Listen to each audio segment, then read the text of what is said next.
Et c'est avec Éric Revel. Rebonjour Éric. Bonjour Cécile, bonjour Patrick. Oui, alors Éric, nous allons sur les scénarios du déconfinement, même si la confiance envers le gouvernement chute, d'après notre sondage fiducial aujourd'hui, on l'a entendu. Les Français se posent beaucoup de questions sur ces scénars, comme le disait Frédéric Dabi de l'IFOP tout à l'heure, sur Sud Radio. Oui, il y a évidemment beaucoup de questions, parce que le déconfinement, on le sait bien, il est sur toutes les lèvres, dans toutes les têtes, c'est une forme d'espoir pour tout et chacun, même si, comme le dit quand même l'OMS, il faut être prudent, il faudra s'habituer à vivre longtemps avec ce virus. La date du 11 mai, évidemment, est inscrite dans tous nos agendas. Alors, il y a 3 scénarios, en fait, sur la table, et pas seulement pour la France, pour les pays en général, pour réussir le mieux possible, sans lever une nouvelle vague de contamination, pour réussir le mieux possible ce fameux déconfinement. Alors, le premier scénario, vous l'avez dit, et même si il ne plaît pas à Elisabeth Lévy, on l'a entendu tout à l'heure, c'est de déconfiner par région.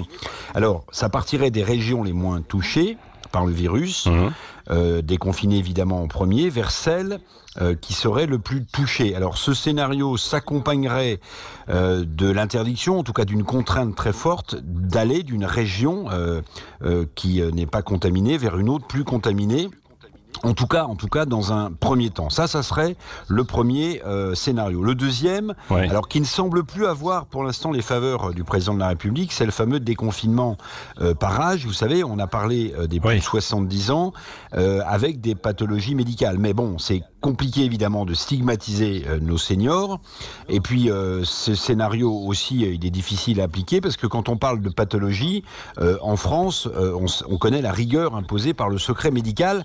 Donc, ces deux scénarios sont sur la table, mais le deuxième que je viens d'évoquer l'est moins que le premier.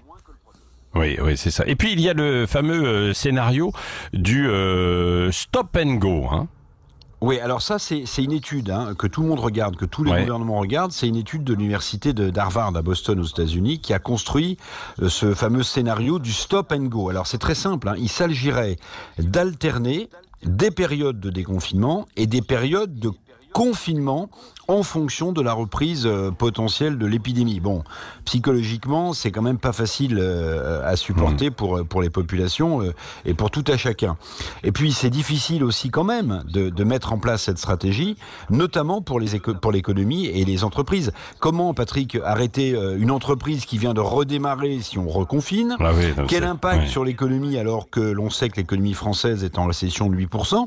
Et puis tout ça, quel impact sur l'emploi si vous reconfinez et sur la crise sociale? Donc 3 scénarios, vous l'avez dit, avec peut-être d'ailleurs, on ne sait pas, un mix de 2 ou un mix de 3 de ces scénarios. C'est de cela dont Emmanuel Macron va discuter ce matin par visioconférence avec la quinzaine d'élus dont vous avez parlé qu'il a convoqué. Cette réunion, c'est aussi l'aveu que l'État centralisateur manque d'efficacité, c'est le moins qu'on puisse dire, et que c'est l'échelon local qui montre son incontournable importance, y compris d'ailleurs sur l'économie. Hier, les 17 ministres ont rendu à Matignon leur fameuse copie ministérielle et c'est à partir de ces documents qu'Édouard Philippe, sous pression, va proposer le plan, la stratégie de déconfinement qui sera mise en place à partir du 11 mai.